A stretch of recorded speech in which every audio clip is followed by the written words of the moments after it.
Today we're going to jazz things up.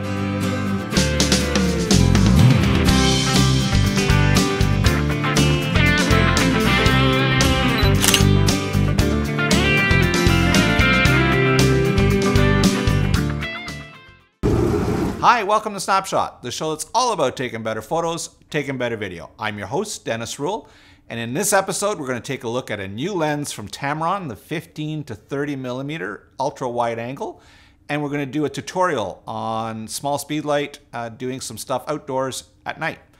It's going to be a lot of fun. So let's get right into it. I only had a few hours to work with this lens. It's the new Tamron 15 to 30, and it's a really cool lens. Check it out.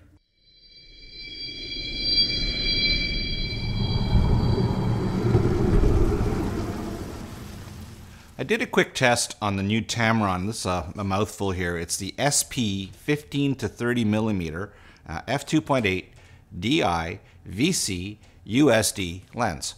I'm not going to get into all of those acronyms. There are a lot of videos on YouTube talking about this lens. It's been out for a while, but I finally got my hands on one for well, a short while, and I have to say I'm very, very impressed with it.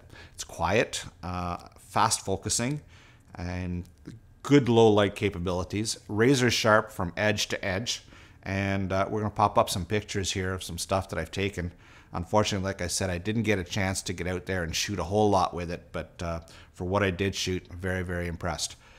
Should mention that I'm not being paid by Tamron to review this lens. This is just something they sent me, asked me if I'd like to try it, and of course I said yes. I'm very, very impressed with the price point. I do own the Nikon equivalent, which is a 14 to 24. I do like the fact that this has a little bit extra range on the long side. So going from 24, this one will take you up to 30. I am impressed with that. Someone asked me if I noticed there was a color cast, and to be honest with you, I didn't have time to do a side-by-side comparison of the two lenses. I do shoot the 14 to 24 quite a bit for real estate and for architectural stuff. Did a couple of shots with this one, and I have to say it's razor sharp across the edges. Very, very impressed there. The color cast for architecture, real estate doesn't bother me at all. Every lens brand is going to have a different color cast. It's in the coatings, it's natural, it's going to happen. Certainly not something that's noticeable, and it's very, very easily corrected in post. The only time that color casting can become a problem is if you're a wedding shooter and you're shooting the bride, and of course you're going to be putting those pictures in an album. You want to make sure that your white balance is a whole lot. It may give you a little bit of extra workflow, but you know, $1,000 savings over the Nikon brand. You have to be the judge on whether you want to have a little bit of extra post work to save some money up front. Very, very nice. I'm going to be sorry to send it back. I wish I had it for a little bit longer and we could do a longer review for you. But overall, very, very impressed. By the way, I've been using it with the Nikon D750, and perfect combination. So there you have it. The Tamron 15 to 30 millimeter lens. Thumbs up in my books.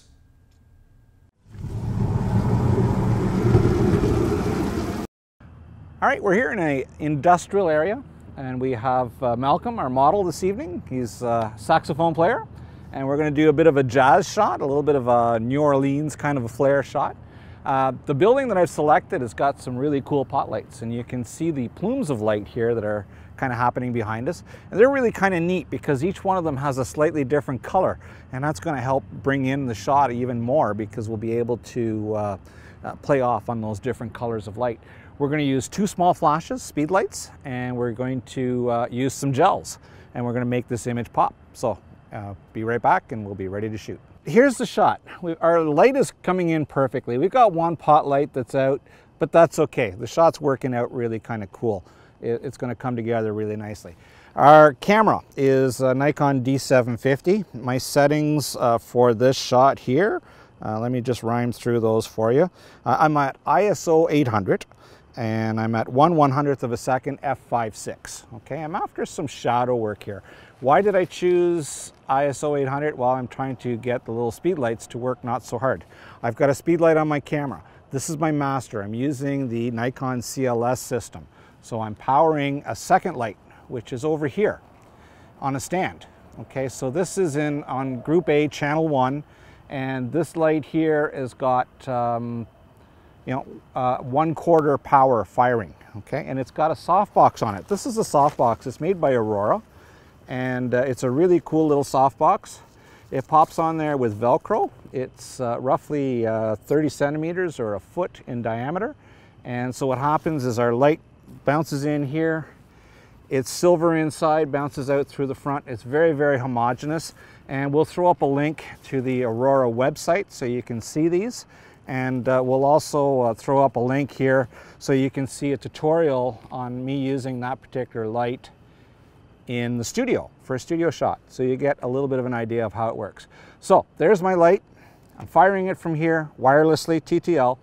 Malcolm, I'm going to get you to give me a little bit of animation. I'd like you to push that saxophone ray out. What I'm trying to do here is I'm trying to get that light to come across, cross-light him, and it's going to throw up a shadow here. So I got to get him really, really animated with the light so we can get that shadow. So here we go. I'm going to pull back here and we'll give Malcolm a count. 1, 2, 3. Awesome. I missed the shot with the shadow, so let me do that one more time and just move my camera over here. I'm trying to find a spot where it gets some pot lights in the background and I get the shadow. 1, 2, 3. And there we have it. We've got a really cool shadow. Malcolm's all animated on the wall, and that's our first shot. So how can we improve that shot? First of all, he's a little bit dark in the face. So I think I'm going to throw up a second light and we're going to give him a little bit more light. We're going to put that light this way, give him some direction. We're actually going to put it on a grid so it's very narrow and just light up the face. So let's give that a try. All right, so we've set up a different light. Another small speed light. And Sue's actually, you can take that down for a second here so people can see the light. What we've done here is we've added a grid. Now our grid is a honeycomb surface. We'll show that a little closer in another uptake. And what it does is it focuses our light. I don't want any light spilling across the wall here. We've actually just changed the whole idea of the shot. We're going to play with the shadows and we're going to forget about the pools of light.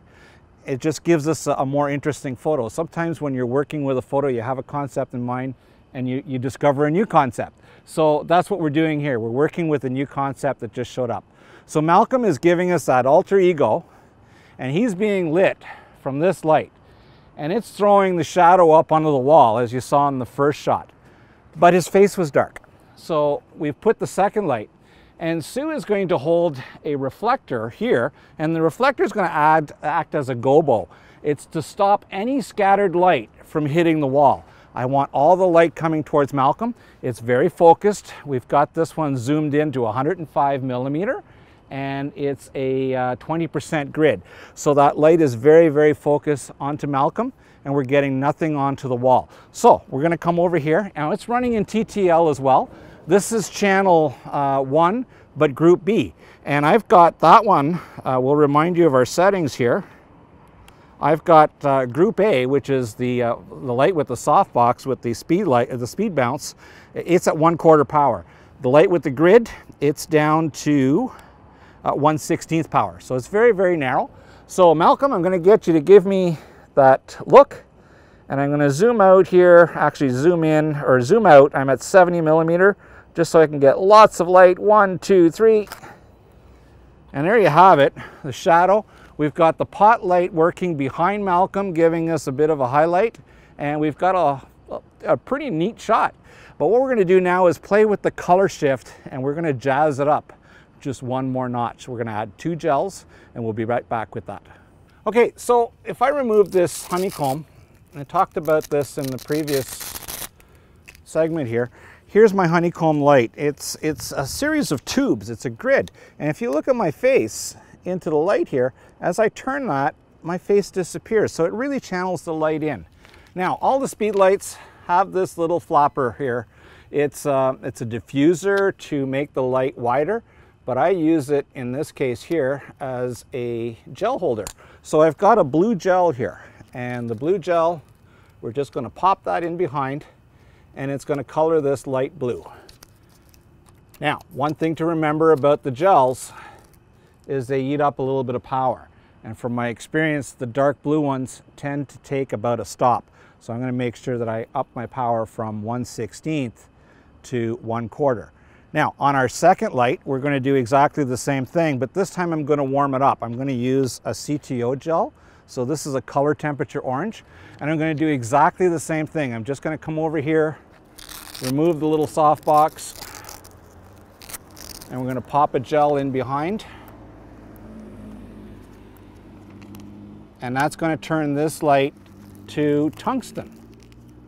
Okay, so I'm going to leave my camera settings at the original, which is flash. I'm going to leave them at 5500 Kelvin. That one here is going to fire basically at 3200. This one here, not quite sure, but it's going to certainly be blue. It's going to be a cool light. So again, that one is going to eat up a stop. So we're going to turn up the power on our flashes and we'll take a shot. Okay, so I've tried a couple of test shots, and I mentioned that we had to do some changes, and I'm going to show these photos online. I'm not going to show you me taking the photo, but we'll talk about what happened. We played with our gels. We've added a gel on both, and I played with the color balance and went with a straight color balance, way too orange. I decided to go shady, and here's that shot. So the shade white balance brings us to somewhere in around 4,700, and that was still too yellow. Next thing I did is I brought the white balance down again. We tried a cloudy white balance, still too yellow. I decided to go right to tungsten. Now the CTO gel is a tungsten white balance, so that's white. The light behind Malcolm is whitish, and it's giving us the shadow, and it's really kind of cool. We tweaked this light a little bit because it's just way too, that blue gel is just taking up a whole lot of power. So here's our new settings. I'm at 1/4 power on this light here. I'm still at ISO 800. I'm at 1/100th of a second, f/5.6. Here I'm at 1/4 power plus 2/3, plus 2 EVs. So almost at half power. Okay, and we still have the gel. Sue's going to hold up the deflector there so that we can get a little bit more, make sure that none of the scattered light hits the wall. And so I'm just going to step back here, and we're going to take a shot. And I have to remember where that shadow is going to be. So 1, 2, 3. And there you have it. We have the Jazz Man with some blue light coming in around the edges, a white light coming on. He's on stage, and yet we're in the middle of a parking lot in the west end of Ottawa.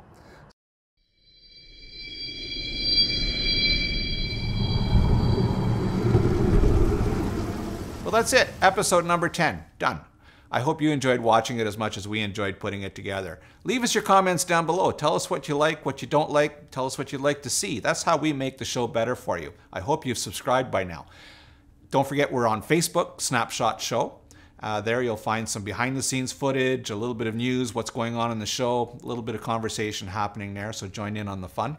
We also have our website, snapshotshow.com. There you'll find a dedicated page for each episode, along with a photo gallery. That way you can take a look at the high-res photos in the still mode.